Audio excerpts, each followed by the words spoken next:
So 7.2 is about trigonometric equations. It might be really, really helpful for what we're doing today if you had a unit circle right next to you. Grab a unit circle and have that sitting out next to you.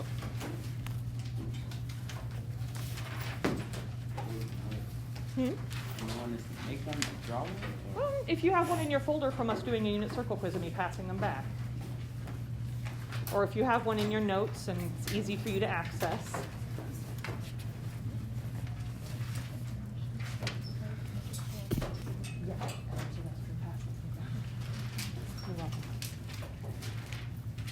All right.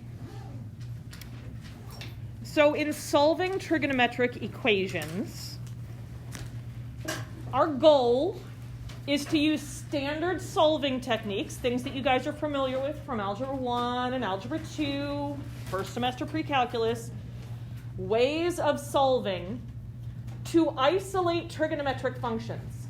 And then we're going to use the unit circle to find the solutions.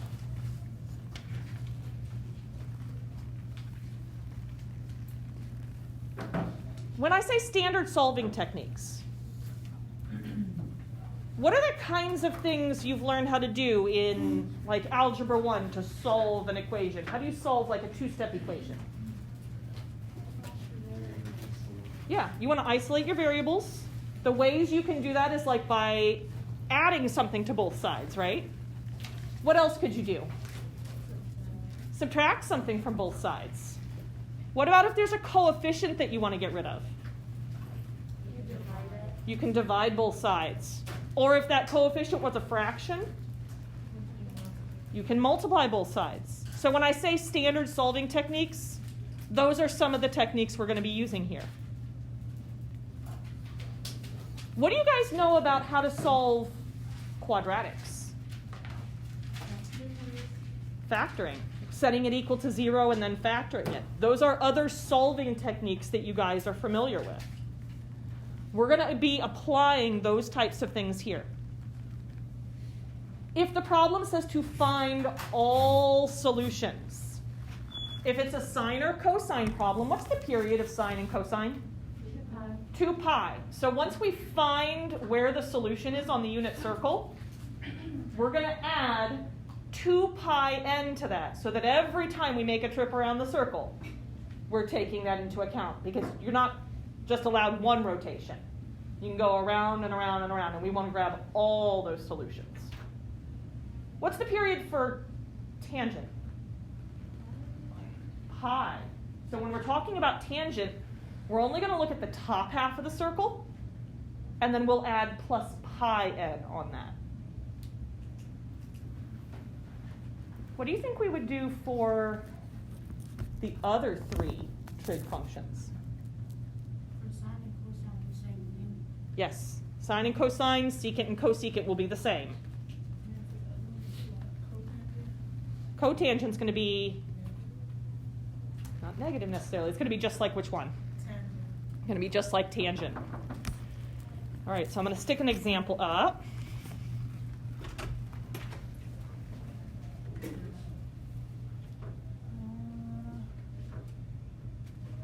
I don't have anybody by that name in here. Sorry. All right. On number 1, my goal is to isolate my trig function. So I'm going to need to get rid of all those numbers out in front. What would I do first if I'm wanting to isolate cosine? Subtract 1 from both sides.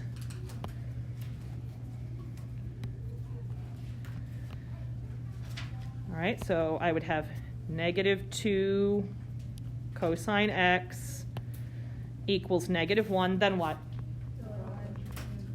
Divide both sides by negative 2, because that's my coefficient. What's negative 1 divided by negative 2? 1/2. Cosine of x equals 1/2. I've isolated my trig function, correct? So now what I'm going to do next, I'm going to look at my unit circle. I want to know Where on the unit circle is this true?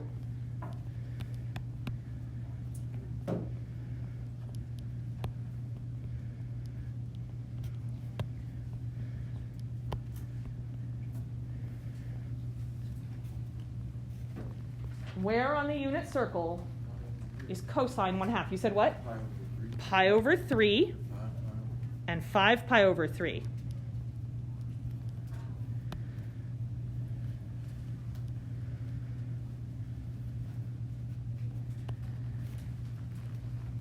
So it's not just pi over 3, but it's every time I make a full rotation and I stop at the same place that pi over 3 is again. So I indicate that by saying plus 2 pi n.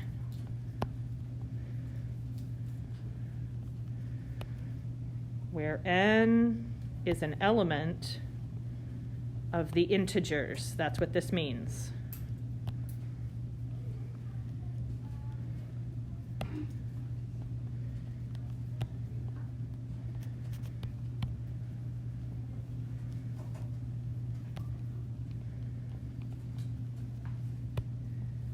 I usually leave that last part off, that part in green.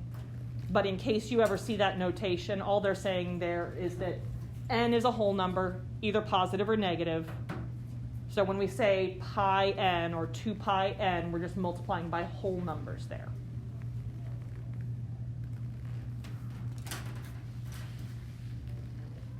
Is my bottom one done? I have to do plus 2 pi n.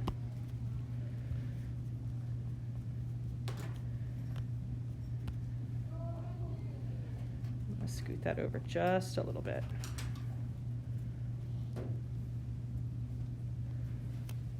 So far, so good? All right, let's try another one. Before we start on number 2, I want you to tell me, I'm going to write something similar to it up above that you guys should be somewhat familiar with from algebra. If this was y plus 1 equals negative y, what would you do to solve that? Subtract y from both sides. And that would result in what? Yeah, I'd have 1 equals negative 2y. I want you guys to apply that exact same thinking, that same reasoning to this problem. What should I do as I'm trying to isolate sine? Subtract sine x from both sides.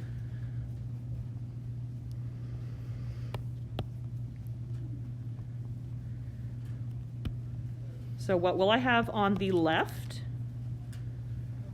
1. And what will I have on the right? Negative 2 sine x. Now what do I need to do to finish isolating sine? Yes, we're going to divide both sides by negative 2.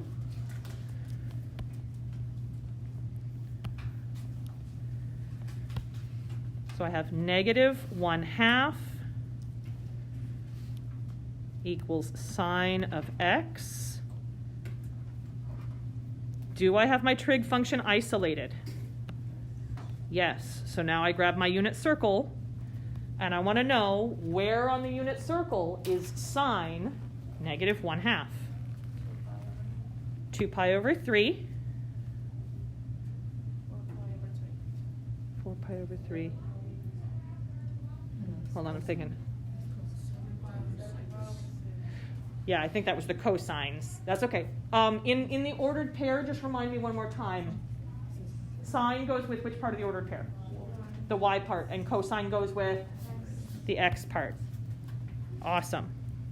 Okay, so you said sine of x is negative 1/2 where? 7 pi over 6 and 11 pi over 6.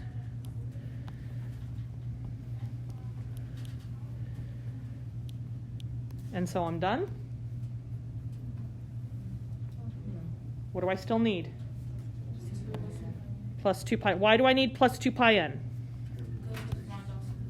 Yes, it said find all solutions, so I have to include every single rotation around this unit circle. So far, so good? What questions do we have so far?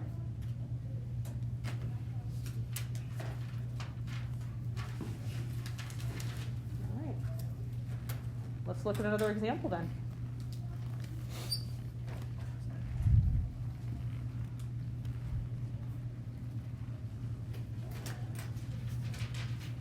On number 3, what is it that I'm wanting to isolate? Tangent. So what should I do to isolate tangent? Add 3 to both sides. Square root both sides, yes. Tangent squared of theta equals 3. Then we're going to square root both sides. How many solutions do we end up with when we take a square root of both sides?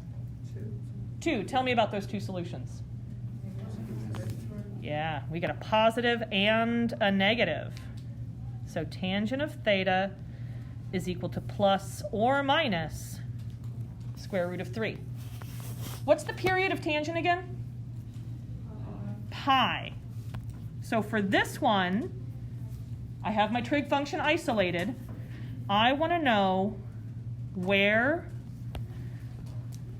on the top half of the unit circle this is true.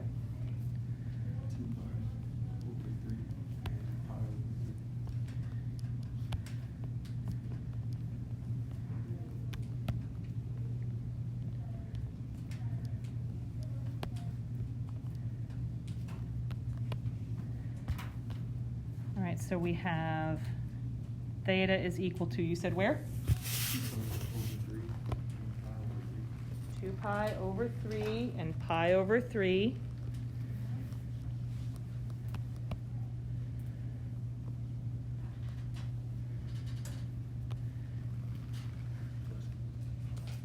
Plus pi n. All right, I'm seeing some confused faces, so let's talk about this. I want plus or minus square root of 3 over 1, because that reduces down just to root 3. Tangent is what over what? Sine over cosine.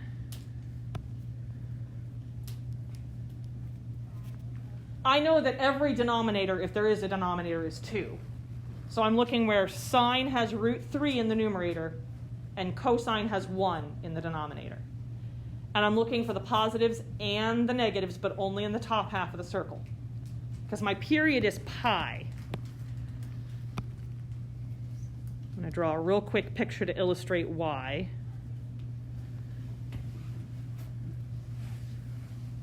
So if I have my unit circle,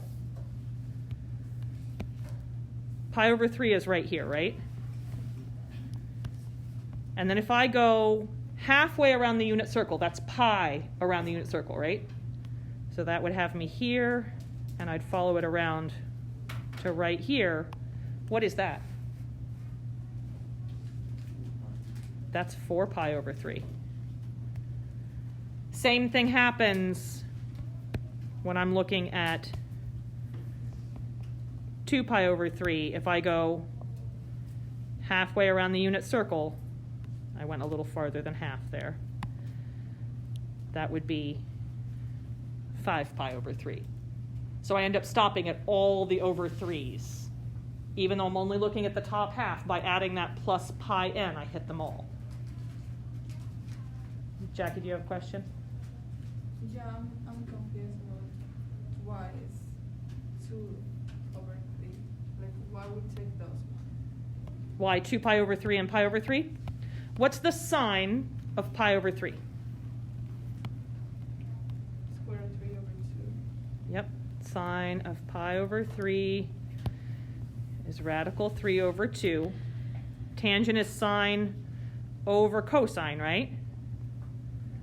What is cosine of pi over 3? 1/2. These have the same denominator, so what happens there?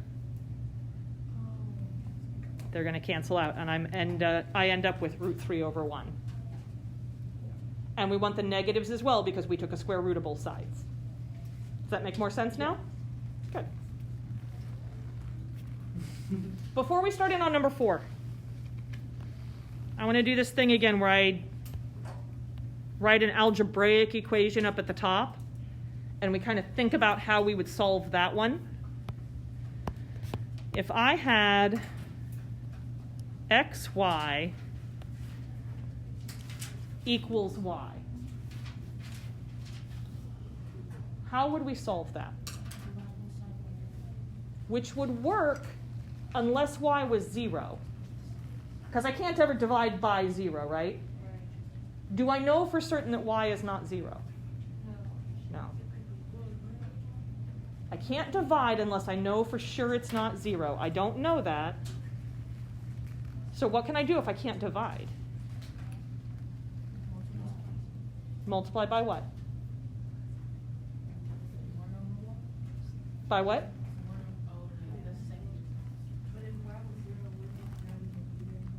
Wouldn't it what? Not even be there. Like if it was like 0 1, it wouldn't even be there, right? But sometimes when we solve a problem, we don't know the value of our variable until we get to the end. So it's possible that if we had a value for x, we could solve it out and we could figure out what it is, and it turned out to be 0. Does that make sense? Okay.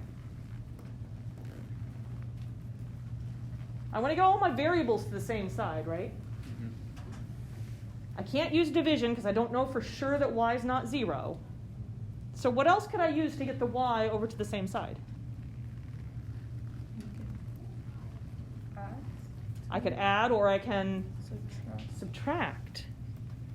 If I subtract y from both sides,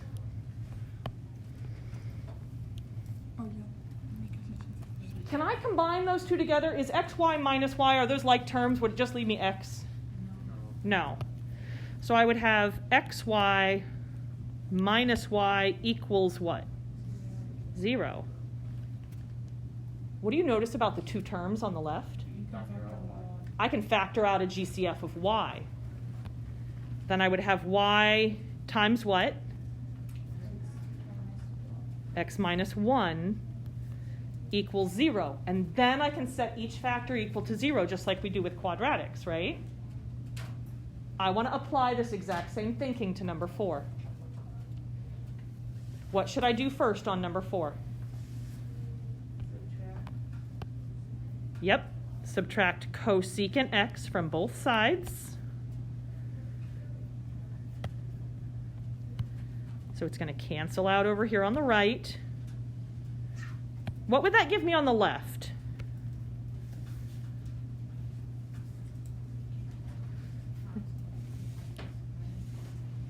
Yes, secant x times cosecant x minus cosecant x equals 0. What can I do now? Factor out what? Factor out cosecant.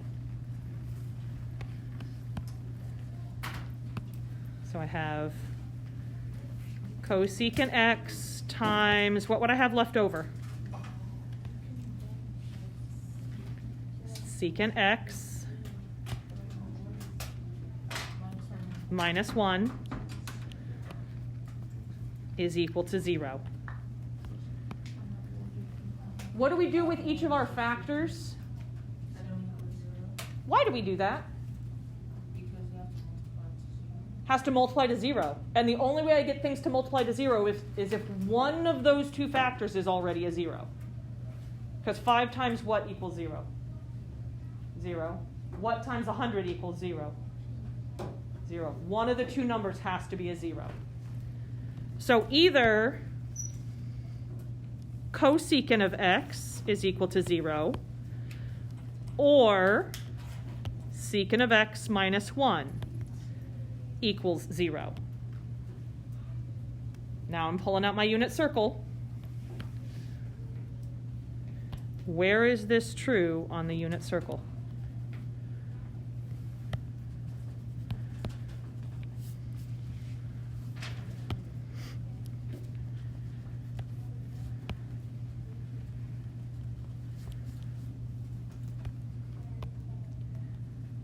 Cosecant is the reciprocal of what? Reciprocal of sine. Where is the reciprocal of sine equal to 0? Nowhere.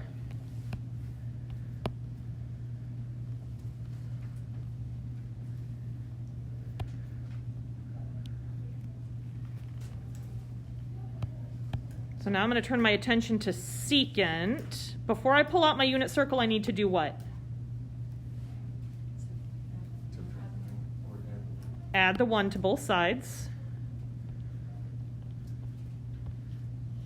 So I want to know, where is secant of x equal to 1?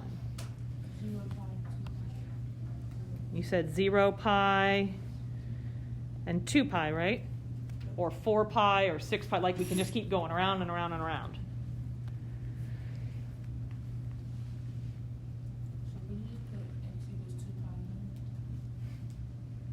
Hold on. Yes, normally. Except there's one thing that's bothering me about this. This is the same angle in both spots, right? So that means anything that I put in for this x, I have to be able to put in for this x too, correct? What is cosecant of 0 pi? Undefined. What is cosecant of 2 pi? Undefined. Can I use these for x? No, because it doesn't work in both functions. Do you guys remember Algebra 2, first semester even, where we would sometimes have extraneous solutions show up? That's kind of like this. It might work for one part, but if it doesn't work for the whole thing, we've got to throw it out. So we have a problem with this right here. These are undefined for cosecant.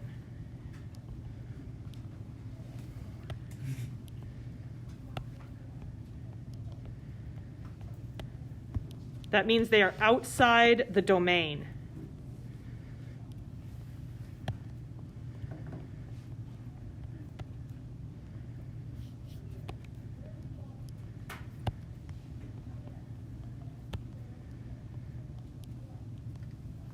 So I found two things that would work over here, but I can't use those two things in my whole equation. So what are my solutions? No solutions.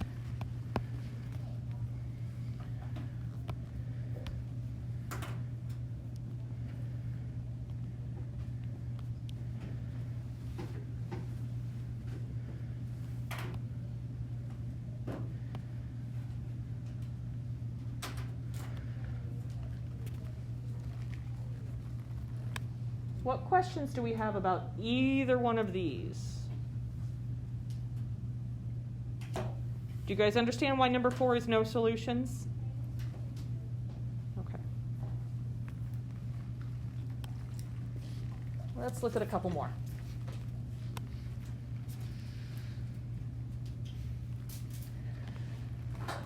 Number 5. Noah, what do you think I should do first on number 5 as we're trying to isolate our trig function? You're asking me? Yep.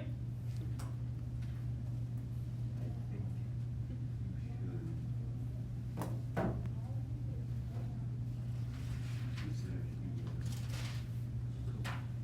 think you should add cosecant together. Combine my cosecants together? Yeah. Pedro, should I use addition or subtraction? Subtraction. What should I subtract? 7 cosecant 7 cosecant x. x from both sides.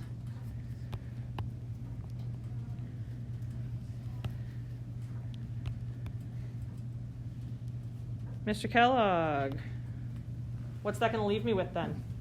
That would be 2 radical 2 equals 2 cosine. You cancel out the 2. So it would be radical 2 equals Cosine? sorry, Cosecant. cosecant. And then you're absolutely correct. We're going to divide both sides by 2. So that's going to cancel out the 2's on both sides. So I have radical 2 equals cosecant x. As soon as I have isolated my trig function, that's where I pull out my unit circle. So I want you guys to pull out your unit circles. Cosecant is the reciprocal of who? Sine. Is this cosecant positive or negative? Positive. So I want to be looking where sine is positive, and I want cosecant to be radical 2.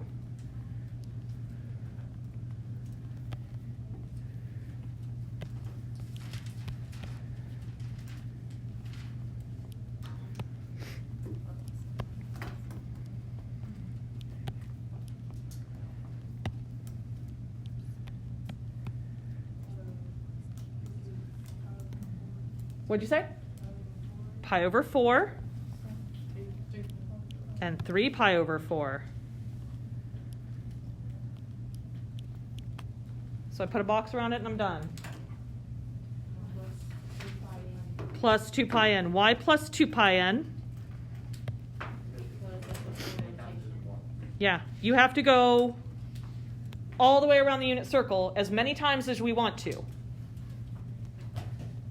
Why is it 2 pi n and not pi n? Yes, cosecant has a period of 2 pi.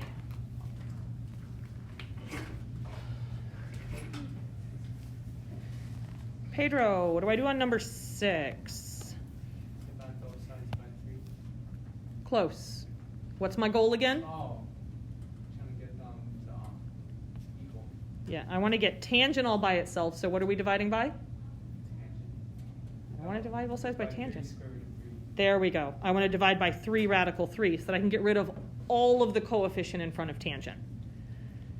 3 radical 3 over 3 radical 3. That's going to cancel out there. So I have tangent of x equals, the 3's are going to cancel here also, and I have 1 over radical 3. Now normally we want to do what here? Yeah, normally I'd want to rationalize the denominator. But I'm not asking you to simplify this. I'm just asking you to find where it is on the unit circle. So I'm looking at tangent as what over what? Yep. Sine over cosine. So where is the sine a positive 1 numerator? Where's the cosine a positive root 3 numerator? What part of the unit circle am I looking at here? Whole thing? Upper half. Why only the upper half? Tangent. And tangent has a period of pi. So where on the top half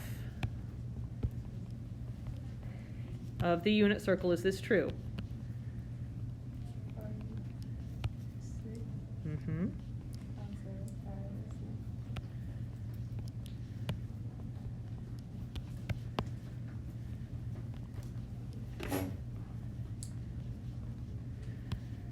All right, so you said pi over 6. Is 7 pi over 6 in the top half? No. And in fact, if I add pi to this, what would that give me? 7 pi over 6. So we're going to add pi n to that, because that'll hit pi over 6, 7 pi over 6, 13 pi over 6, all of those.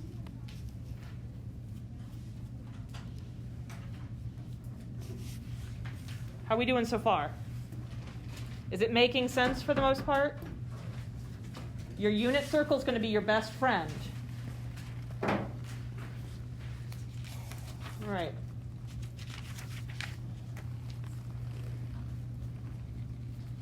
Let's look at these guys. What do you notice about both of these that none of the other problems have had so far? Yeah, the angles have some numbers going on in there. Think about when we graphed. How did this type of thing affect our graph? It stretched it or it compressed it. What was it doing to the graph? How did we describe it? You're right, it was horizontal stretch. when I would ask you about the amplitude and the domain and the range and stuff, what part was this changing? Starts with a P. It's changing the period. You're right, it is a horizontal stretch and compression. And the way it's stretching it or compressing it is by changing the period. These pieces are going to change the period.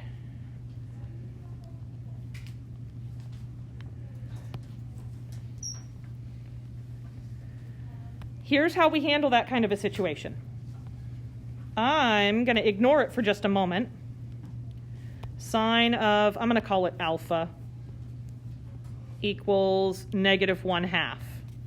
So I'm just letting alpha stand in for 2 theta right now. Where is this true on the unit circle? 7 or 6, 7, 5, 6, and 11. Mm-hmm. Okay, so alpha is equal to, you said 7 pi over 6 and 11 pi over 6?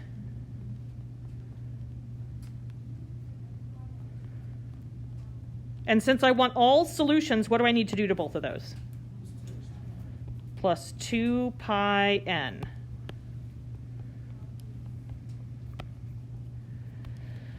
I let alpha be a stand-in for what? 2 theta. So I have 2 theta is equal to 7 pi over 6 plus 2 pi n.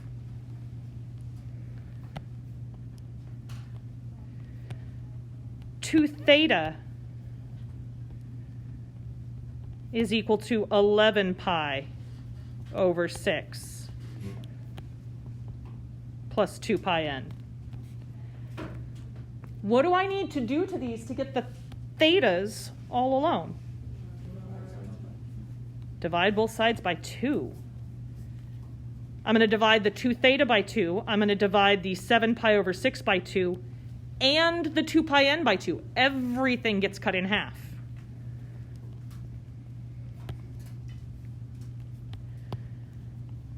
So I get theta is equal to, what's 7 pi over 6 cut in half? 7 pi over 12. I'm going to take 2 pi n and cut it in half. Pi n. For the other one, 11 pi over 6 cut in half. 11 pi over 12 plus what? Plus pi n. Why are these plus pi n instead of plus 2 pi n? The period changed. So I'm going to be adding a different amount.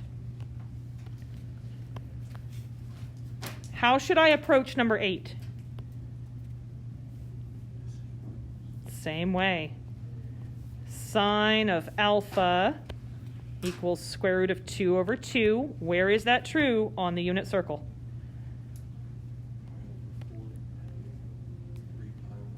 Pi over 4 and 3 pi over 4. So alpha is equal to pi over 4 plus 2 pi n. Alpha is equal to 3 pi over 4 plus 2 pi n. We were using alpha as a stand-in for what? 4x. So 4x equals pi over 4 plus 2 pi n. 4x is equal to 3 pi over 4 plus 2 pi n. And then I need to divide everybody by what? What's pi over 4 divided by 4? Pi over 16. What's 2 pi n divided by 4? 1/2 pi, or pi over 2n.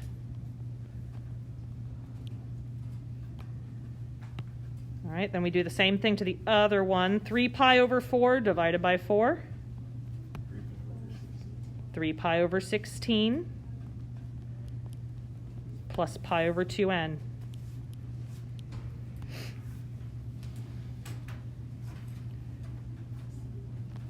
How we doing? Yes, ma'am. What if you put 1/2 pi? Nope, 1/2 pi n would be perfectly fine. Yep. Most of the time, if we have pi as part of our fraction, we'll include it with the numerator, but if you don't, it's not wrong. You guys think you can handle one more? That'll put us halfway through 7-2. Let's try one more problem.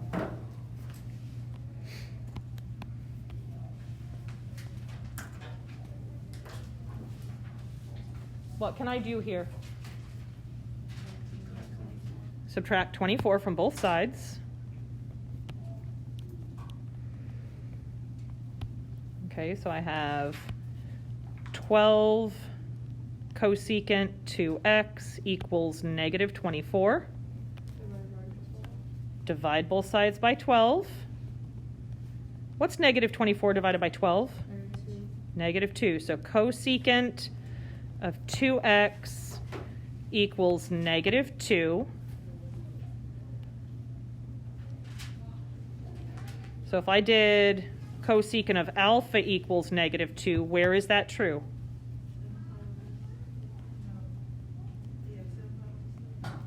Yes. Yes.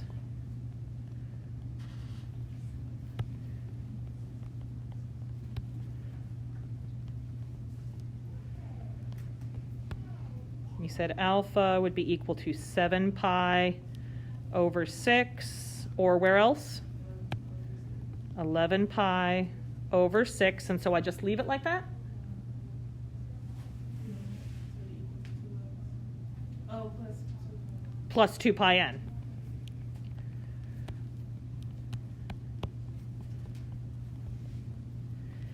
And then I'm going to replace the alpha with what? 2x, yes. So 2x equals 7 pi over 6 plus 2 pi n. 2x equals 11 pi over 6 plus 2 pi n. Divide everybody by 2.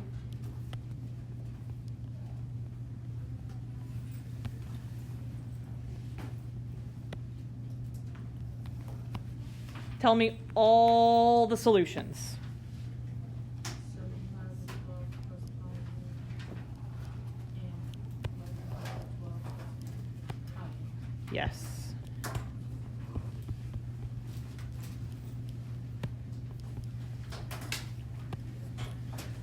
Beautiful. Fantastic.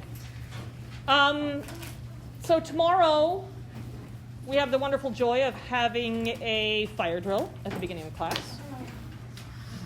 So we're going to come in, we're going to get settled. I'll give you directions for the quiz, but we won't actually start it until after we come back from the fire drill. So you guys don't get interrupted while you're doing it. I don't want that to count as any part of your time. Sound fair? Okay.